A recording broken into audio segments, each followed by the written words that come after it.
This is the Family Electric Ghost, and we're live on the air with Michelle Coutinho.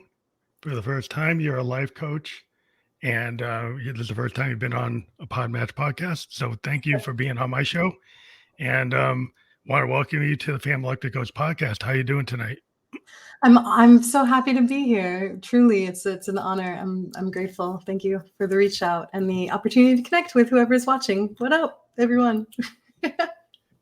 I wanted to let people know we are a featured podcast on the Newsly Network. You can see that icon. It says listen on Newsly. For those of you who use the coupon code, you can check that out for 1 month for free. So we are a featured podcast. The Family Electric Ghost podcast is on Newsly. So if you check that out later tonight, you'll be able to listen to that for free, and with that coupon code of Ghost. And I want to let people know that we're on episode 1045, tracking on an Apple podcast since 2016. And what we're going to talk about tonight is we're basically going to talk about living from your soul, all the reasons we are too afraid to live our life purpose. But we're going to get into that. And one of the first questions I always ask people is, why do you do what you do? What motivates you? When I was 17 years old, I found this philosopher, teacher, psychedelic extraordinaire person who's a spiritual teacher, really well known. His name is Ram Dass. My mom handed him to me. And so that's one reason. And the other reason is because, you know, like many people, I grew up in a toxic environment. And I think that there's a lot of like unhealed people in this world that are just like putting their projections and their abuse and their trauma onto each other. And like, you know, so two things happen. So one is I grew up in that environment, religion was involved. And I think that's another thing, is that people are like, there's a disconnection between what spirituality teaches or what religion teaches versus like how people actually act in the world. And that disparage, like it's so common for people to be like, I was in the church and then this happened. And then I was like, wait, what? And then they find their way back to whatever they find that is inner peace and source. When I heard Ram Dass, like I'm an old soul. And so I was in high school, really not connecting with what the consciousness of high school is, and like how people gossip and are mean to each other and just all those things that I was just like, this is like so weird that this is what we all do with each other. This is humanity. And this dude in the 70s went to India, took psychedelics, went to India, found a guru, came back and was talking about like spiritual awakening. And I related more with him on those lectures from 30 years ago, because I went to high school in the 90s and the early 2000s, than I did with the people who were like sitting next to me in the classroom. And I decided then that I wanted to teach about consciousness. Mm-hmm. I wanted to talk about the universe and philosophy and what makes it tick. And I found Joseph Campbell and other philosophers and other really deep thinkers. And I get called out all the time by even my father and like people around me who are like, you think too much, or you think too deeply, or you need to. And I'm like, no, that is the way to being, like poetry and mysticism and artists and like, but in our current society, all of that is told, you're too sensitive, you're too vulnerable, it doesn't fit, it doesn't make money. And so I do what I do because I think that I want to create a world that I want to live in, and a world that I truly believe in, which is like the la vie boheme of like these transcendentalist movements that have happened throughout times, like the Renaissance, where they're focusing on beauty, art, and poetry and heart-centered consciousness. And if I can bring that to the world, then I will have succeeded a little bit. Just if I can just to give a little bit to the world. And I also feel personally that I do it because I have to. It's my own healing. It's my own, you know what I mean? Like if I didn't do, it's like an artist. Like if I didn't bring out my art, I would die. Well, I think you're a creator. Like I consider people that do what you're doing creatives, not just artists, poets, musicians. I'm a artist. I'm a musician, and I believe in the kind of flow state. Kind of like I kind of grew up loving the romantic poets like William Blake and Tennyson, Wordsworth, and the Harlem Renaissance poets. And there's all kinds of music. I'm a child of the 70s. And the thing about that era, it was very expansive. If you think about it, a lot of musicians were crossing barriers. They were crossing like racial barriers, gender barriers, genre barriers. So they were mixing things together, jazz and rock and folk, and everything was all colliding. If you look at the concerts like Woodstock, look at that picture, that audience, all the diversity of it, the diversity of the bands that play there. That seems to have been kind of, now everybody's in these narrow lanes. You can only be this type of genre. You can only, if you're in this genre, you can't hang out with the people from the other genre. And it's so narrowly focused and about perfection, where everybody's using computers to create art. And I'm like, what about actually using a piano? What Yeah, about man. using like a real instrument? And if you, and I understand there are people that use computers, and that's fine. But there's some things that's lost when you don't allow people to have happy accidents, when you want things to be overly perfect, then you don't allow things to be like the greatness in art is the imperfections of beauty, and how it comes out sometimes in a flow state that's kind of from the muse. Exactly. What about the muse? It's like, I think the muse influences everybody, from just the walking around in nature to walking around anywhere you are in the planet. If you're open to it, Yeah. you can kind of go with it. But so many people like don't want to listen to it. Or afraid, or are literally afraid to, because again, spiritual principles like the muse, God, the divine, the infinite, the dark black sky in Hawaii when you're driving at 3 a.m. These are the waves crashing on the, like, if I was driving on Hawaii one time, right? And it was like 3 a.m. and I was driving, I think, out of Haleakala or down the thing from Haleakala and to the airport so I could get there at 6 a.m. or something. I had an early flight. And there was this little place where the waves crashed up against the shore. And I realized that I was on like the edge of the world in a way, right? And I wanted so hard to be like, I got out of my little, it was a convertible. What was that weird car? Like the PT Cruiser. Remember the PT Cruiser? Oh It was yeah, a PT Cruiser convertible in like 2012. yeah. And That's I a got cool. out of my car and I stood at this edge with the cliff in all black. And I wanted so hard to be, I'm a little baby medicine woman then, right? I wanted so hard to be like, ho, to the infinite sky. But I got there and I was like, like my arms, like I couldn't, because one gust of wind could have knocked me Blow off you the into, cliff. yeah, And yeah. that is and I'm into it, man. I've done ayahuasca, like I'm into psychedelics. And still to the humility of being around a force of nature that is so much greater than ourselves. And I think it really makes the ego uncomfortable. It really makes people uncomfortable. People who are clinging to control and false concepts of power and their identities. They are so afraid of surrendering to the infinite. That's how I talk about it. It's It's like, vulnerability. People are afraid to be vulnerable. Everybody wants to have these perfect masks on. I know. And it's like, you get on the net and you see all these images. It's like, well, that's all artificial. And Totally. people, their on their social profile. Is that really them? No, because Is I there know like, a lot of people. I live in Austin and I was just on, I mean, it's a girlfriend. It used to be a client of mine actually, but I was looking at what she was saying and it was like, I've done over 200 million in sales or something like that. And I was like, not like, no, you haven't, but like there people are posturing and yeah. embellishing Mhm. to look like a model of what this thing that sells. And I've been in the inner conversations and I know the people, and people are afraid to show their imperfectness and their vulnerability. And I think what's really cool about the path that I've taken is like my spirit elders, like whoever's in charge of me up there in the universe, has not allowed me to become one of those people who are manicured. Like I can't pull it off for the life of me. And I Yeah. think that's actually That a blessing in a way, it because is.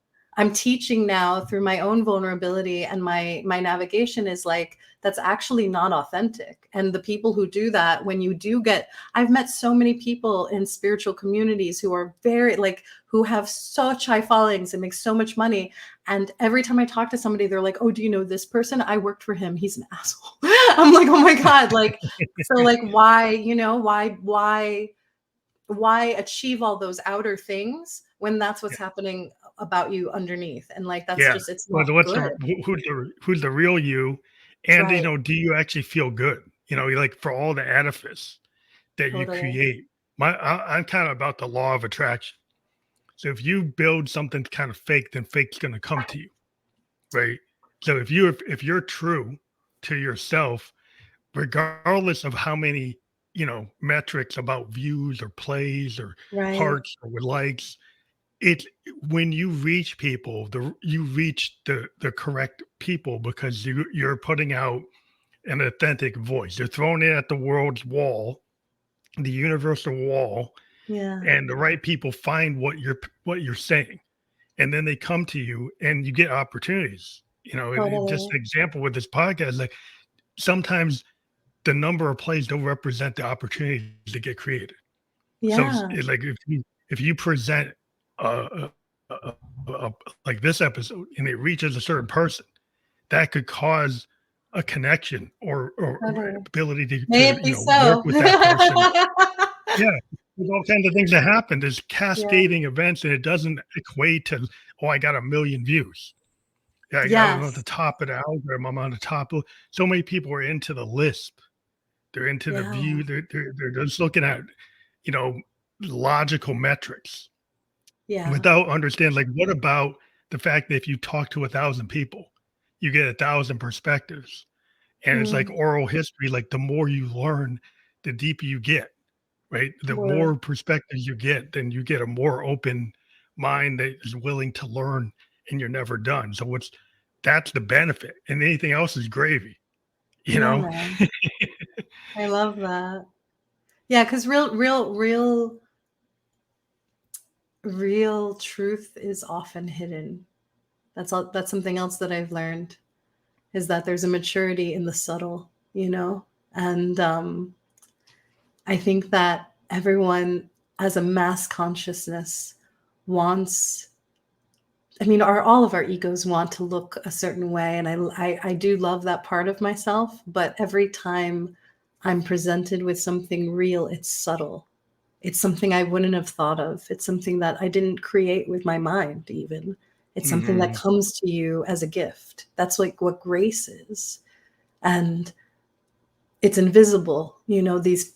Power, true power is like subtle, and it weaves through things, and it weaves through all of life, and it doesn't present itself as an emblem. Yeah, It it's not just, always obvious. It's not the obvious it's thing not that obvious. glares at you. It's like a lot of times things get missed, Hmm. and then they become like very important. And so, like, certain people write papers, they write books, they create art, and it's Hmm. overlooked. It's Yeah. not popular. But Yeah. then later people find it, and Well, like that William, could be advanced too, like yeah, it's ahead of its time, and every then, time, like, like, yeah, yeah. definitely like William Blake, the poet we Mhm. know for Tiger, Tiger, Fearful Night Cemetery. He was not known in his time. He had the forethought to use Wow. acid to etch his poems into metal plates with artwork.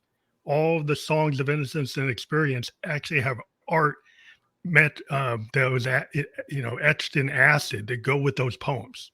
They were found like in a farmhouse after he was gone, and then he Wow. became one of the standard bearers of the Victorian age without actually have been popular. Wasn't like Right. Longfellow or Wordsworth or Tennyson. He wasn't popular in his age. He became popular after the fact. Amazing. And he was a mystic. I saw his artwork at a museum in, I think it was London, and there was an exhibit of, it was like the god, where it was like, it looks like like the white bearded dude, and then Mhm. the sun, and that, oh my goodness, it's breathtaking, that Yeah, he's a vision. great artist that was not known, but he didn't give up doing that work. He did his work and he etched it, and he wasn't a good marketer. But that shows you, he's like, sometimes just because you're not a good marketer doesn't mean you're not a good artist. It's like I it's relate. not I always relate with not that. it's not the same. It's not one and the same. It's like, and today we like everybody, you have great marketers, but what's the quality of the art, Totally. right? And so I think a lot of people, they give up because they don't get the popularity. But a lot of times Hmm. you have to do something because you love it. Like if you love to write or paint or act, you do it because you love to do it. And it makes you happy, it makes you feel good. And that in itself drives you to get better at it. But if you're looking for some some other measurement, sometimes that's like the fail point there, because I think a lot of times we don't kind of treat our world like a spiritual journey. That like, okay, it's I don't know what's going to happen, but I'm gonna try to embrace things. I'm gonna embrace the expansive rather than the narrow. Totally. And that's a hard thing to do, because like things everybody wants to be in the box. Everybody's kind of trained to be in the box. It's kind of you sometimes you don't have a good experience if you're out of the box, Right. because you get a lot of people who come in and say, well, that's not good, or that's not the right way.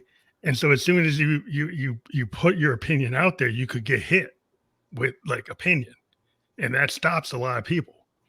But I think like what you have to kind of know is you got to be in tune with that kind of universal vibe.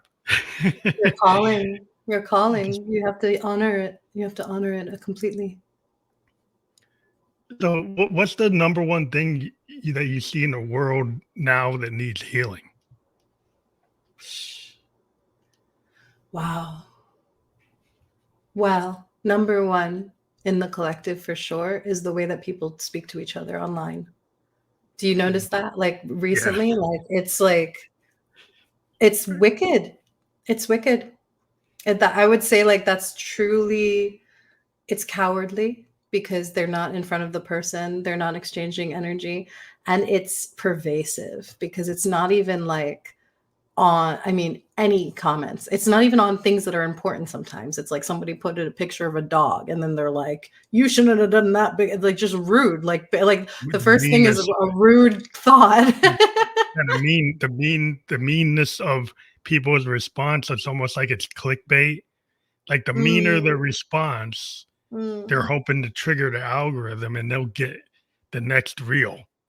Maybe because of how mean that's a terrible thought, because that's literally, I would say, what I'm against and what I want to change is that, I did an ayahuasca ceremony a very long time ago, like in 2014, and I made it's very old now, but it was my first like full transmission YouTube video where I was like, everything, it was called Radiant Vibrations, and it was about everything that we put out into the world creates the world.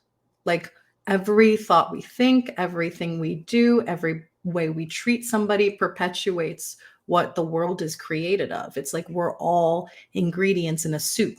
And like a vibe, like an overall vibe. Like I believe in frequency because I'm into sound design. I do a lot of things with synthesizers and oscillators, and they're waveforms. And our heart puts out waveforms. Our voice puts out waveforms. Yes. Our body kind of puts out waveforms. When you feel that bad vibe, you're picking it up. Exactly. You can pick it up. That's exactly true. That's exactly true. And so what are you contributing is the question. Yeah. So if you're online, even if you're protesting the war, the Israel-Palestine, right? And the people in the Palestinian movement, was what happened in Israel terrible? Yes. Should Israel be doing the intense military action that it's doing as a response? No, it's really an overstep, right? We all know that. Netanyahu, total warmonger. Okay. I do believe personally that Israel has the right to exist, and I understand why they're insane, because everybody around them is trying to kill them. However, if I was going to protest the war and the actions in the war, I would not be doing it the way that everybody is doing it, because the way that they are doing it is taking the same pain that creates war in general and doing it between us in the West, who have no power to change what is happening there by yelling at each other. That doesn't make any logical sense at all. So if I'm now hating everyone and then constantly with the same amount of anger, putting out negative war vibrations in my own being and in my demeanor, it's like, how are you changing anything? You are perpetuating the same violence, and it makes it's completely irrational. And yet those people think that they're doing right, but really they're just putting more damage into the field. So I don't understand. If you're chaos, if you're a dissonant waveform, right? Exactly. It's not harmony. Well, dissonance is going to kind of breed dissonance, right? It's going to Exactly. attract dissonance. It's going to, like, if you have a dissonant waveform, like you think about like a punk rock show and everybody's like jumping around, banging on each other. Well, that's not like peace and love. That's not like what the hippie Woodstock vibe. The No. hippie Woodstock vibe is like everybody's kind of all together. There's other vibes like I'm jumping on people, kicking them in the head. It's like, well, that's not exactly being together, right? That's kind of No. being kind of to the point where you don't care if you hurt the next person. You're just like, oh, it's all out for you. It's So right. it's like, so you have this kind of dissonance, and you have harmony, and you have like symmetry, and it's like so you can get into different phases. It's like if you can align your waveform so they're kind of like if you're listening to something that kind of puts you to sleep, like ambient music, or Mhm. something that like people feel a love song, and everybody's holding the candle, Mm. right? At the concert. They're feeling a waveform, and everybody in that hall is putting up their candle and they're kind of waving back. It's like, well, they're all in harmony. It's like what's gonna work, it what puts you into the harmony. But like, if you get Totally. into the dissonance, it always goes to almost like a riot. It goes into Exactly. like warfare, that's the problem. It's like you can get led into that. Yeah. Well, that's what I think is actually going to be the most, like, because you asked me what needs the most healing. And I think what needs healing is that people need to, they have those whole spiritual concepts about being asleep, or the people who are sheep.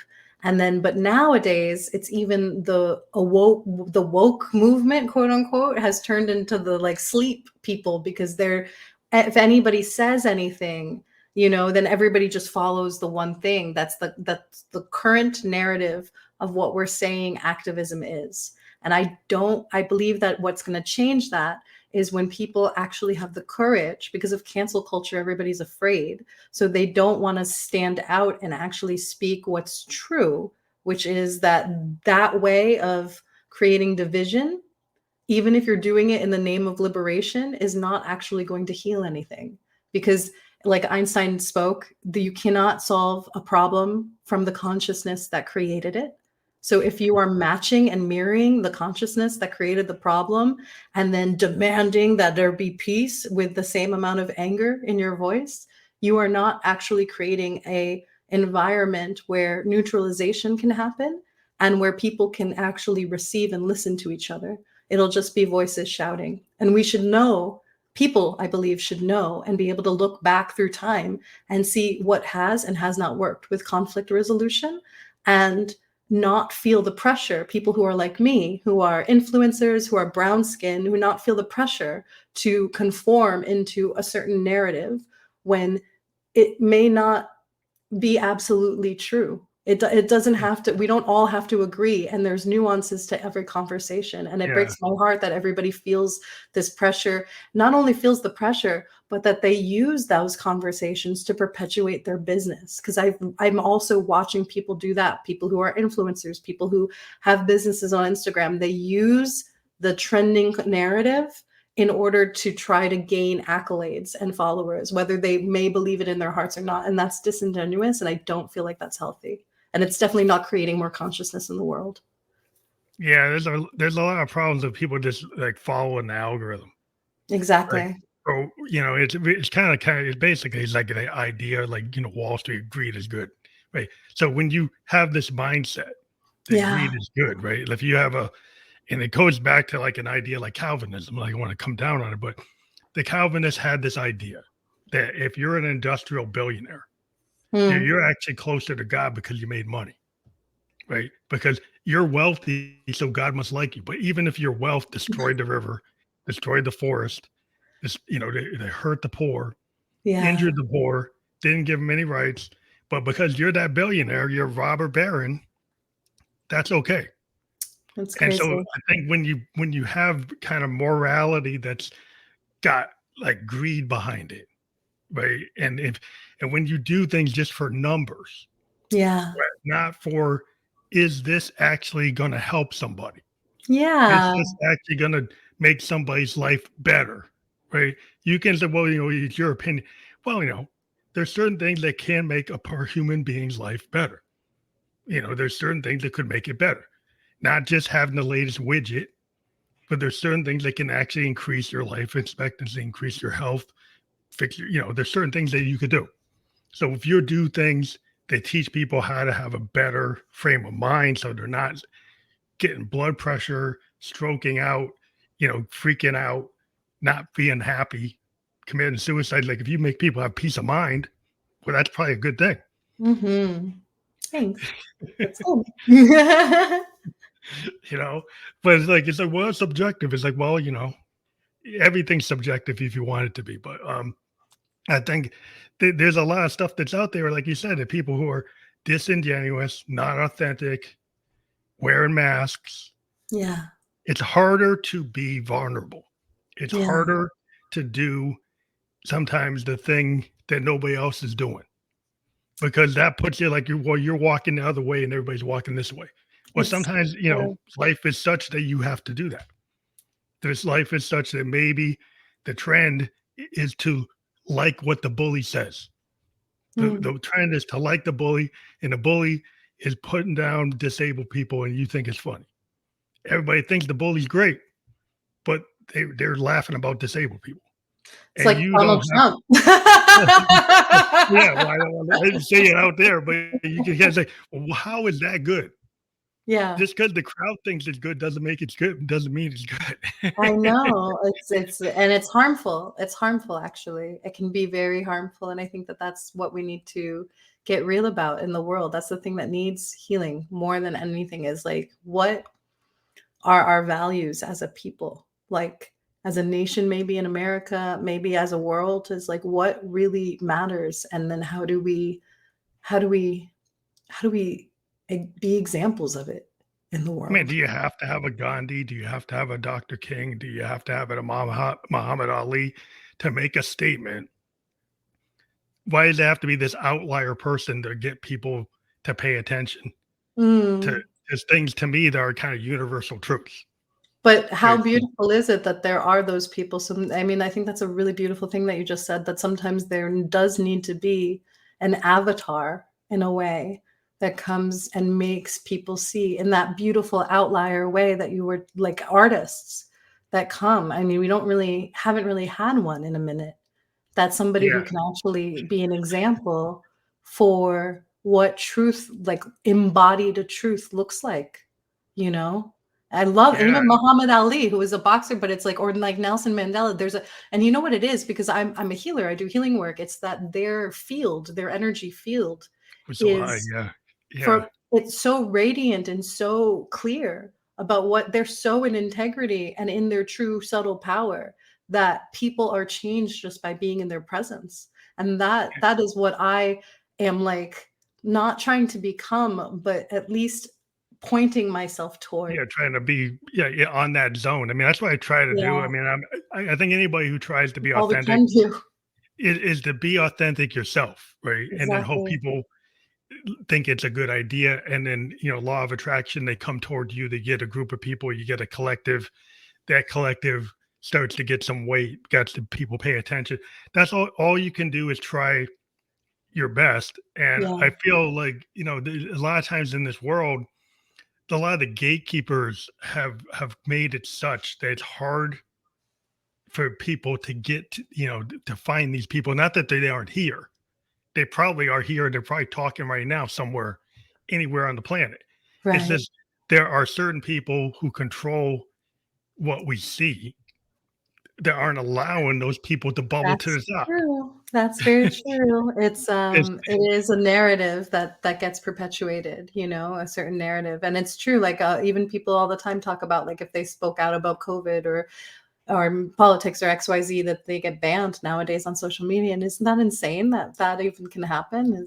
Yeah. I mean, you get these shadow bans, you get these, your numbers. If you say a certain thing, you're suddenly you can't be seen. These algorithms actually hide your content from people who watch you. And then suddenly they can't see it. And so the tech has gotten so out of control. Yeah. And then people start asking, well, who actually is controlling that algorithm? Who actually is deciding, making those decisions? And well, AI is similar. AI is similar. I mean, no offense to the fantasy of, like, busty women, but I did an AI app over the weekend, like because people are posting this new AI app, and I did it, and all of my photos were like Playboy centerfold photos, and I was like, this is ridiculous because it's Well, not. think It's about the guys who programmed AI. A, exactly. a lot of times they don't look like me, they don't look like you, right? And they have a kind of prejudice or they have their own Sure. mindset. And Yeah. this is what a lot of people have been complaining about AI and the tech. If you have a Totally. group of people who aren't representative of the whole Yeah. and they making the decisions, and it's like this group of people who are not ethnically diverse, they're not gender diverse, they're not socially diverse, so they come in and, like you said, when they do your image, they make it some bombastic thing that's like, well, how is that Yep. representative of you, Yep. right? And then if they do something with me, it's like they a lot of times with African Americans or other minorities, they don't they kind of take away our ethnic diversity, and the Totally. AI kind of turns this into something. Well, that's not who I really look. That's not me at all. That's not Yeah. even my ethnicity, right? They kind of change it because Yep. they have a bias. Yep. And people are like, well, it's computers. Like, who wrote the program? If you have a bias, it's in your program, it's in Yeah. your So the code. people. It's like kind of in your DNA. Mhm. There's a system DNA that people are acting like it's some kind of universal thing, but there's a bias to it, and people don't challenge it, but they need to challenge it because it's a fact. It's not a fantasy. You can check out numbers on it, but there's a reason why things are the way they are. I agree. But I want to get all heated about it. But it, Yeah. I am a techie in a world where there's not a lot of techies that look like me, and so I understand it since I've been in it. And it's just that you try to encourage people to go into a place that a lot of times people don't want you there, right? So it's not so easy to be in a room when there's nobody else that looks like you. But sometimes you get there because you feel like you need to be there. And that's hard because a lot of people want to have a comfort zone of having like-minded people around. But sometimes if you have to be a pioneer, you're going to be the only one in the room, and that's hard. It's a hard thing to do. But there are more people who need to kind of push themselves into kind of uncomfortable positions because it's kind of necessary. I totally hear you. But I think from the perspective of just learning how to do what you do, what are like three amazing things that you've learned doing soul mentorship or doing the things that you do in your practice that Mm. people wouldn't expect that you found out? Okay. Let me think about that. What are things that I found out? Well, I mean, I can get really multidimensional. It's kind of a leap from what we were just talking about. But I mean, what you were just saying about courage and the courage to be different is a huge thing. And the reason why people aren't as courageous sometimes to be different is because I believe in past lives. And so I found out that, so I started as a vocal empowerment coach because I wanted to give people like a very specific niche, right? It's a trending word, is a niche, so that they would understand what I do, even though I always knew that I did spiritual mentorship. And then when I talk about vocal empowerment, what I notice that happens is that there's expansions and contractions. And so, say somebody wants to perform music or wants to lead a women's group or wants to be in front of people and somehow sharing their medicine or their voice or wants to start a podcast, even. They might really have that desire, but when they get up on stage, they start to shake or they start to actually feel this contraction and they can't manage their energy field in a certain way. Why is that? Sometimes it's because of childhood trauma, but childhood trauma often mirrors what our karmic predicament is. And so, if you're asking me an interesting thing that I found out, it's that I have this skill to sit in front of somebody with their coaching, with my coaching one on one, and hear and see who they were in a past life. For example, I worked with a young man who was 30 years old, and I met him at it was the first time I went to a singles meetup. here in Austin because one of my friends was going and he wanted like the backup support. So I went and I met a young boy who was talking to me and I was like, I'm not really, I'm a coach and I'm not really here for dating. I'm just with my friend, but we'll talk. And he said, I have a feeling I could learn something from you. And I said, okay, fill out, my application and like, let's talk. And when we sat in front of each other, I had a transmission come through. I like get them like beam of light information in my head. And I saw him as a Shiva initiate in an Indian temple somewhere. And well, I guess in India, not somewhere, but somewhere in India. And it was another lifetime. He's a software developer who goes to festivals, flat brim hat, white kid, etc. But I picked this up so clear as day. And there's a lot that goes with that. If he was a Brahma, if he was a priest, he has and it worked out in his life. He was kind of distant from everybody in his life. In his sexuality, we did a little bit of tantric work where he had to be able to actually receive and feel from the partner because he was just in a certain energetic way in his being where he was present, but he wasn't really connected. And so we did different breath practices. In the testimonial that's on my website that he wrote for me, he said, I wasn't even connected to the lower half of my body before, but Michelle helped me bring my energy down into my roots and understand. And there's a way to work with sexual energy where it's not lusty or sexual. It's natural. It's exquisite and normal and healthy.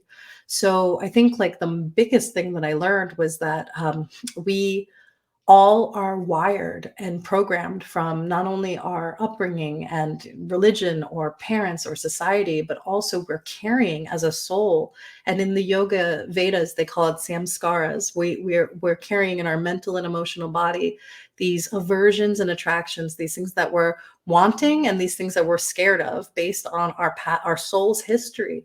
And by accessing those pieces of our soul's history, and then here's another really crazy thing that I learned was there's an initiation a bit about there's different times in our life where it's almost like the merits or the gifts of the past want to come forward into this current incarnation. And the only way to do that is actually, and this is, I know it's a weird, why is this like that? But it is, you have to experience the pain of the other lifetime or go through whatever broke your heart or fractured your soul about that experience in order to integrate the medicine and the gifts and bring them back into this current incarnation. And I discuss that, say anchoring more of your soul into your body. So let's say that and it's amazing the ways that it comes into this lifetime, because if somebody was imprisoned in another past life, they will come up with a situation in this life where either they have a boss or a school or something that makes them feel like a prison. It's not like that they're imprisoned in this life, but the energetic tone is the same. And only by taking that experience and then integrating it and healing it and seeing it from a higher perspective, that's what I believe my coaching and my intuitive work and healing does, is I can tap into what if you were a character in a story? How would you see this as if you were seeing it from above yourself? And then the person gets to receive and see that. And usually they have insights in my present, oh my God, it was this, or, oh, I never thought about it this way, but that it had to be this. And that's why, and And that integration gives you a sense of wholeness. And from that, your authentic leadership, your voice, your power, you can move with more freedom in the world because you went through that shadow, the work, the challenge, the soul piece, and you made use of it. And it has a place all of a sudden in your psyche. And then multidimensionally, you're healed. And then what happens after that is you access these gifts and this truth that it's more of you present in your body. You've called in more of your true soul self, and then you're more authentic, and then you're less fearful when it comes to dealing with people who might have different opinions or other authority, because it's you're no, I've been there, I walked through it, and I know this about myself. And maybe then that's what starts to trigger people, that yourself so well. But it doesn't matter, because that's okay, because then you have a sense of wholeness and you're complete within your own being. So those are some things that I stumbled upon. That's interesting, because it kind of it talks about the imposter syndrome that a lot of people have. Yeah. Because, but in your case, you're talking about in past lives, people might have this imposter thing that's been carrying from life to life. And then maybe each life they're not actually confronting it. And so they never get outside of it, and they're kind of boxed in. They're like in the box. I've Yeah. always talk about people being in the box and they're kind of like stuck. Or in a past life, they came out of the box and then were like kicked out into the forest and had to like be cast out, you know, because we used to do that to each other as like tribes. We used to say, Oh yeah. oh, you tried to help that person, but that person died. Well, now you're not allowed to be here. And people who love you are casting you out off the thing. So then people are afraid. I have this meditation. This is for anybody who's listening. I have a beautiful meditation called Healing the Witch Wound or Releasing the Witch Wound. And it's on Insight Timer. So if you go to insighttimer.com/Michelle Infinity and you listen to this, the witch wound, it can be men or women, but it's basically when you spoke your truth and you were cast out. And that is an imprint in the collective psyche of everyone, I think, because in tribal culture, which we all have in our DNA, transgenerational, like we know that imprint of don't rock the boat because you will get punished for it. Don't what is it like? Be the bad apple because you'll get ostracized. And if you get ostracized, you might die. And then there's no resources for you. And that's why people are so afraid to live their soul's calling and live their soul's truth, because they don't want to stick out. And why people don't want to go against the current narrative on Facebook or Instagram is because if I just follow the way everybody else is going, maybe I'll be rewarded for it, or maybe I'll be safe. It really comes down to safety. And it takes so much courage for someone to go outside the box and the norm and have a voice that's a little bit different. And yet that's what we need. That's what authentic power and truth and leadership really is somebody who is courageous enough to say, you know what, everybody doing this is not the right way to be in integrity. Because once somebody says that, it gives permission. And then everybody else gets to say, that's true. I agree with you. But you have to be courageous enough to have that voice of leadership. And not a lot of people do. Yeah, that's when you get people, you get like, Nichiren Daishonin, and I follow like a type of Buddhism. And he as a Japanese foreman, he went, he was doing something in a world where that wasn't the norm. To do what he was proposing wasn't Shintoism, right? So he was being, they were trying to kill him one time, and then a natural event happened, and it kind of like stopped them from killing him, because like, look, well, maybe the gods don't want us to do this, because like right at the moment they kill him, this big event happens. So like sometimes like being that outlier puts you into leadership. I mean, not only you could be ostracized, you could die, or you could become the leader that gets a whole new group of people that follow you because you have a different mindset and different point of view.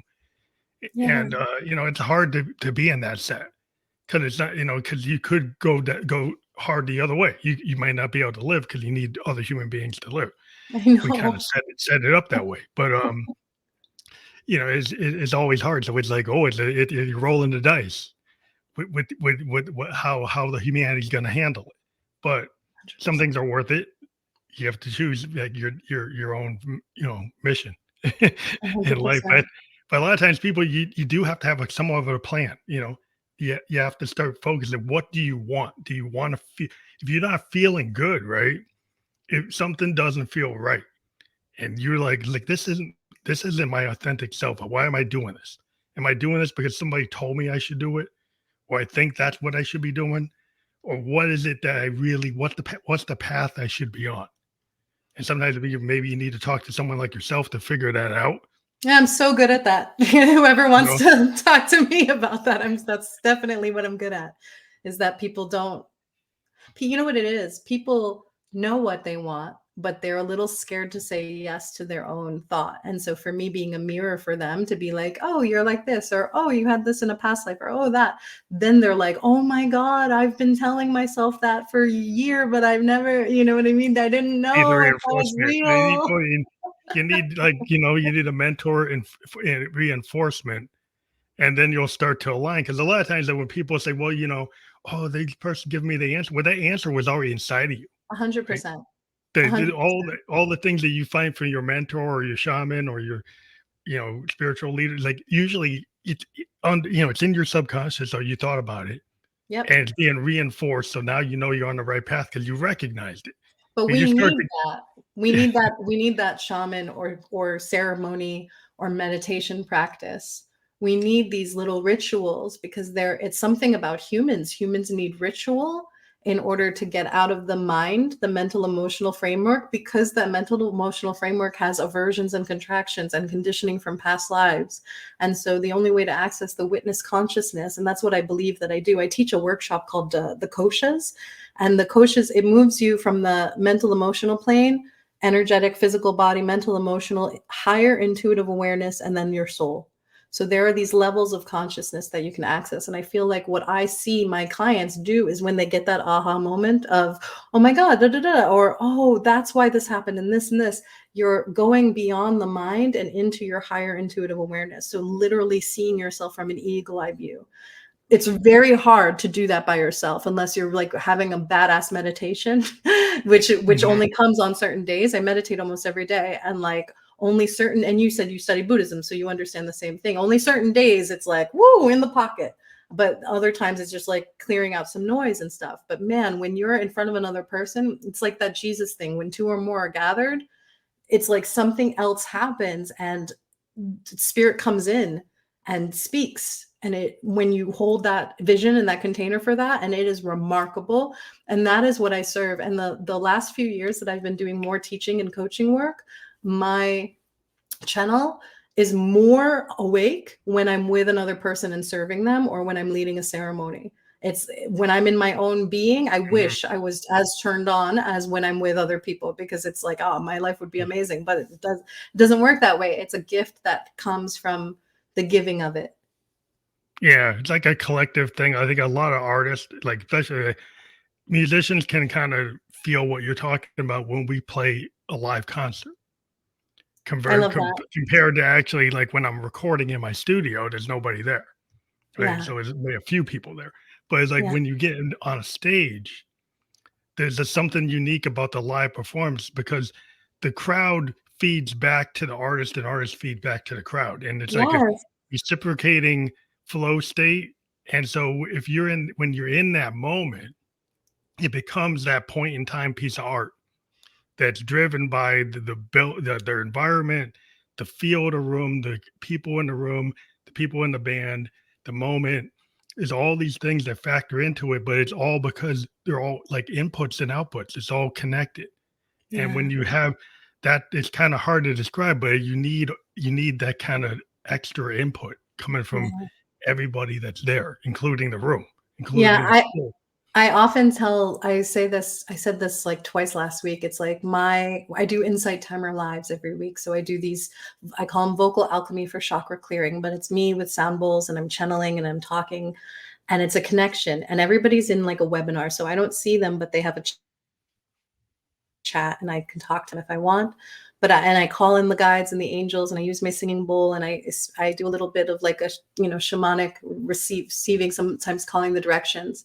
But I feel like my job is a conduit. I'm a bridge between heaven, like the guides and the angels, and then the people in the audience receiving. And then what I get to do is like exchange. So they say the things to me, I receive what they say to me, and then I listen. And as I'm listening, like a musician, I attune to like, where does the sound need to go? What mantra do I need to sing next?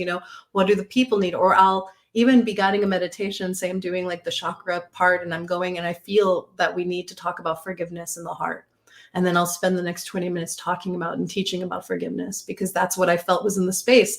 And then what happens? The comments are like, oh my God, I needed that, like it's in alignment. And that's what you were talking about in the beginning with the muses, because there's some other, and we call it the dakini, the energy of like these muse, tantric, beautiful, inspirational muses and deities that come and they bless the meditator with inspiration and compassion and open-heartedness. And it really is true that what we attune to, I mean, we spoke about it earlier. It's like what needs to be healed, the dissonance and the hatred, and the fact that what we attune to, we receive and create more of in the world. So we can choose to focus and attune to love and harmonics and grace and goodness and art and the muses and poetry, or we can choose to attune to like bullying each other and hating on each other's differences. And it's unfortunate how many people in the name of righteousness are choosing that path right now in the world. And hopefully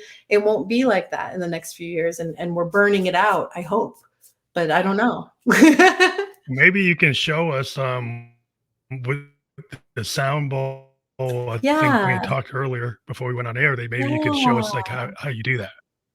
Okay, let's listen together, because that's the first part of singing, is always listening.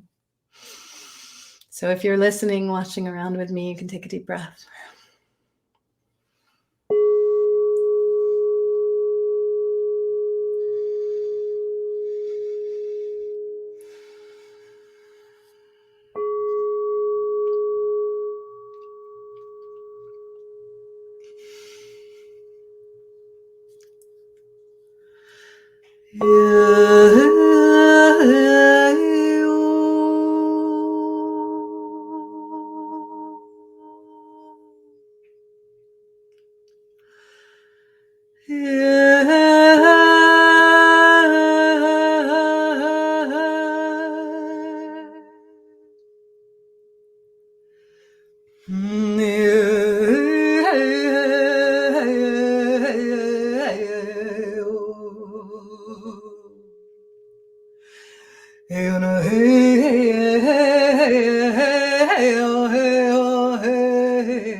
That's beautiful. Thank I appreciate the you. musicality of that. The what? The musicality of what you did is very beautiful. Oh, thank you. My honor. Thank you for asking. Well, that's awesome. I mean, that's why we do the podcast, because we started actually with musicians, and what you've done there is shows like the synergy between like Mm, the creative kind of arts and even your practices. Like a lot of things that we do as human beings kind of cross like different areas, and even what you do and what you did there was very musical. A lot of yes. musicians were like, wow, they can appreciate that and understand, from that perspective, even though we've been talking about something that's not exactly music. But I think communication, historically human beings have always communicated with notes. You know, early humans, like what we did was like, in our tribal units, And is like singing. everything was music. And singing, yeah, yeah, yeah. And stories and chanting and prayer and Yeah, campfires and song and to the stars and to the plants and to the water, and myths and yeah. all of So those things. We're making sense of nature together. And that's something that we've lost a bit, and that's created some dysregulation, I feel, in our society, is that we're not attuned anymore to the natural world and to our voices, our unique fingerprints that are our voices, that I because of the way that I do my work, I'm what they call clairaudient. I can hear when people speak what's really happening in their voice. So mhm. somebody can sit with me and tell me a story, and I'll tell them 20 different things about what they're really saying that they're not saying, because I hear it You're looking underneath for what the they're saying. tone. Yeah, you're picking up the tone. It's like well, the actors figured this out, and a lot of Mhm, singers have figured out like how you sing the song mhm, conveys the emotion of the song, and it's more than the words that you're singing. So totally. you can make something that sounded happy be melancholy.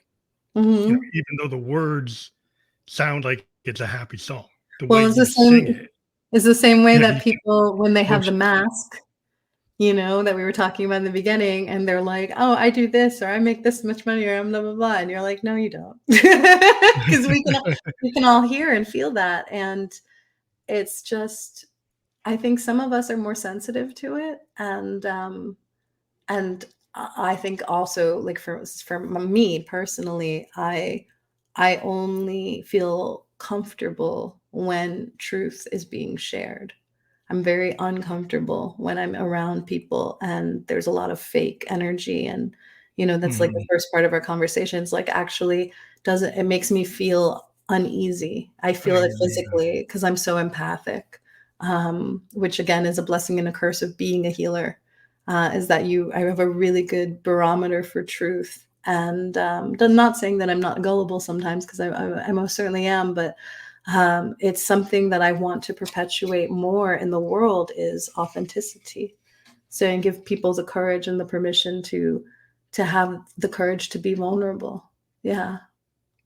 Yeah, I think it's very important to have that kinda, being attuned or in tune with the moment you're in, because I think a lot of people are so distracted by the modern Mm, world, right? That they're talking to somebody and looking at their cell phone. They're looking at their wearable, good point. and they're not really hearing. Like, how often are people not even listening to what their wife says, their partner says, their boss says, their coworker says, anybody on the street? Did you actually really hear what they said? Totally.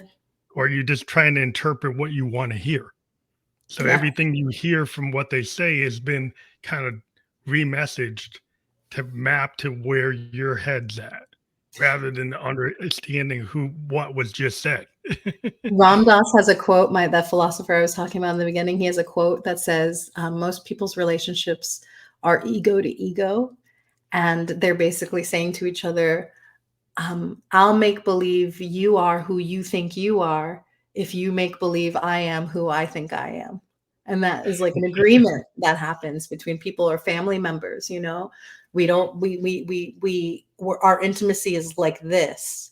So we're like, you just pretend you're this person. I'll just be like, yes, yes, you're that person, and vice versa, as opposed to actually meeting, and Mhm. when two souls meet, and you can say, this is something else that Ram Dass says. He's like, you here? I'm here. Hello. Hi. How'd you get in there? You're in that body.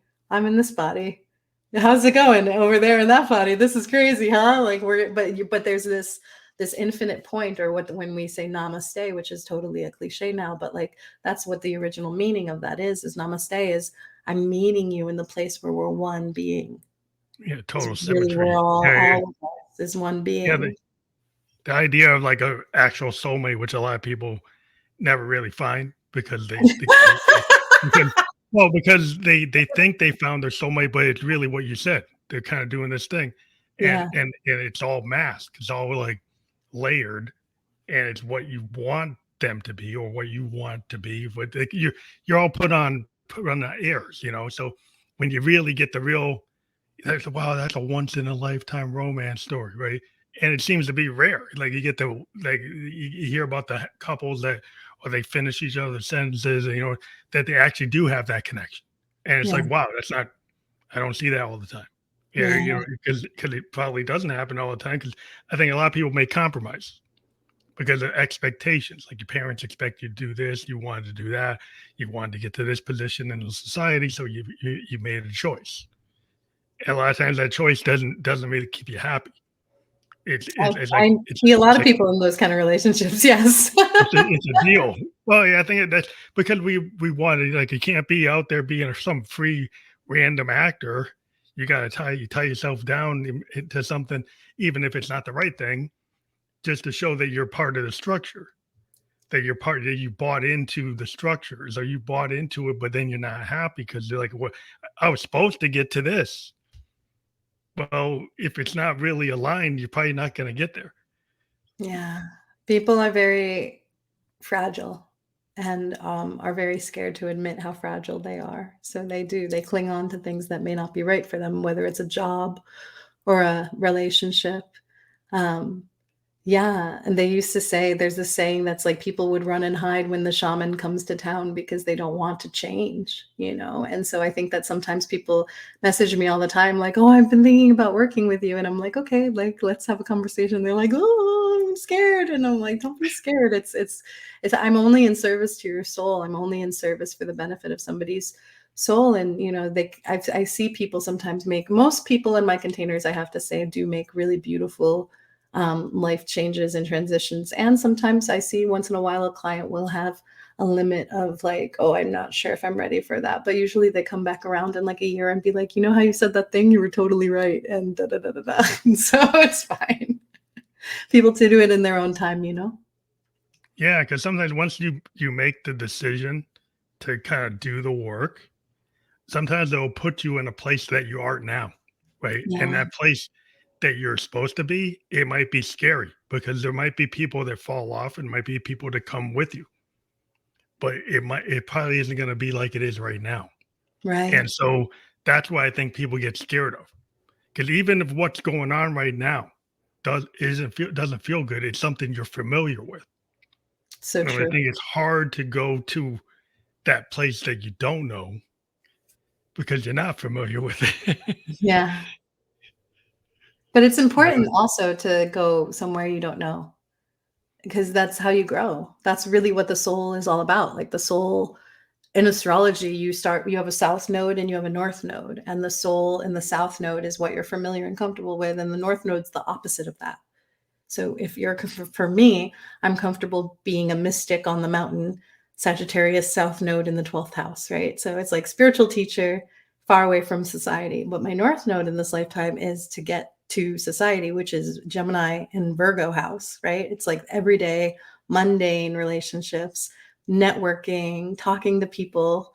You know, how does this woman who came from this in her soul get into a place where she can actually interface with the marketplace and humanity and all those things, and bring all that esoteric wisdom into people who may not understand. And so that's my dharma in this lifetime. And so it's a hard thing for me to do. It's a stretch. I don't know how to do it. It's something that I yeah, have to you're kind of constantly threading practice the at. needle. Yeah, Yes, yeah, exactly. you gotta thread the needle is like a balance, and We it's all are always doing that.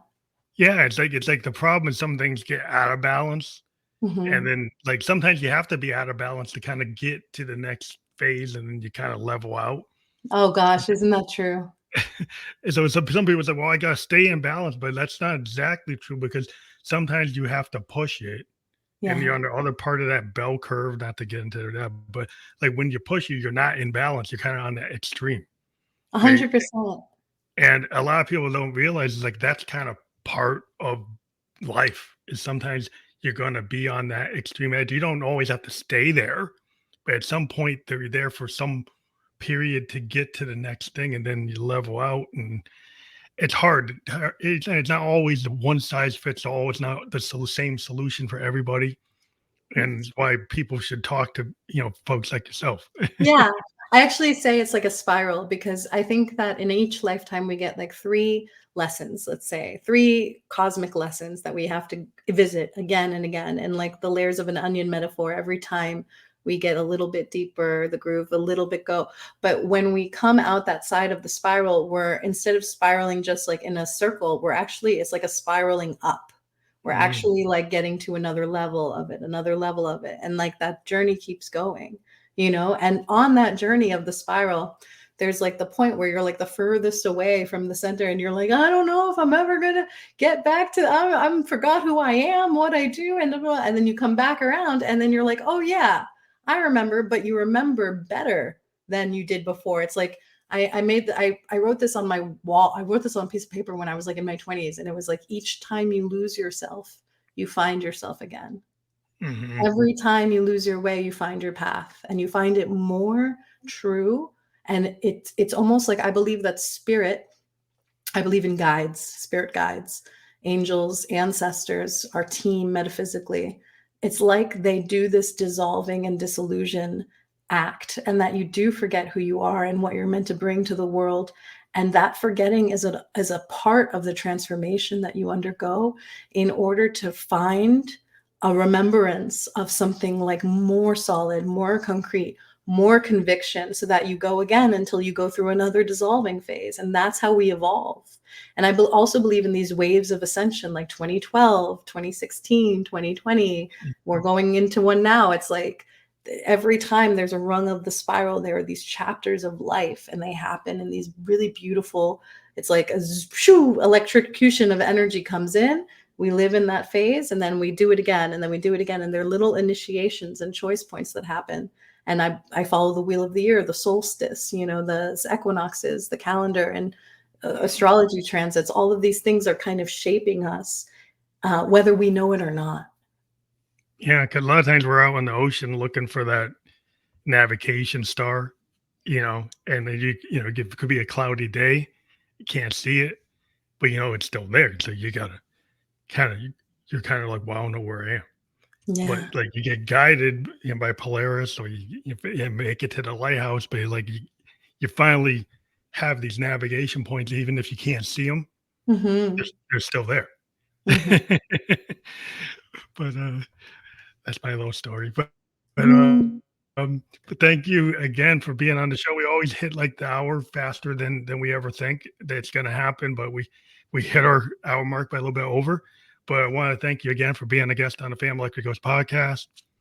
We were live on Facebook, YouTube, and Twitch. We're going to be on all the other major podcast platforms by tomorrow. We'll send you the landing page for your audience, plus the video file. We send a video file with the whole thing, so you can cut it up into reels or however you want to. Oh, you're so sweet. Thank you again for being on the show. We do appreciate it. We do want to make sure everybody clicks your link. That will be clickable. Thank you. Your Bitly Soul Mentorship, that will actually be clickable when people check this out on all the platforms. So we'll click through and get right to that. Yeah, thanks everybody. Yeah, if you want to work with me one-on-one, I do coaching in 3-month containers or less, depending on what, but I like to do 3-month containers because they're really beautiful rituals of initiation. So please feel free to fill that out. Don't be shy, fill it out, and I will personally write you an email response, and then we will see if we're meant to work together. It's super, super exquisite. I give you an hour of my time just to meet you and make sure, because I want to make sure that I can serve your soul. I don't take on just anybody, and I can pretty much tell right away from the way you answer those questions if we're a match. So go for it if you're feeling the call. And or if not, just stay connected with me or come onto my email list at michellecoutinho.com, which is my website, which is my name. And I would be happy to welcome you into my space. So thank you. And thank you so much, darling, for helping me spread the message and shine. I really appreciate it. Thank you again. I appreciate you being a guest on a Family Electric Ghost show. So have a good night. You too.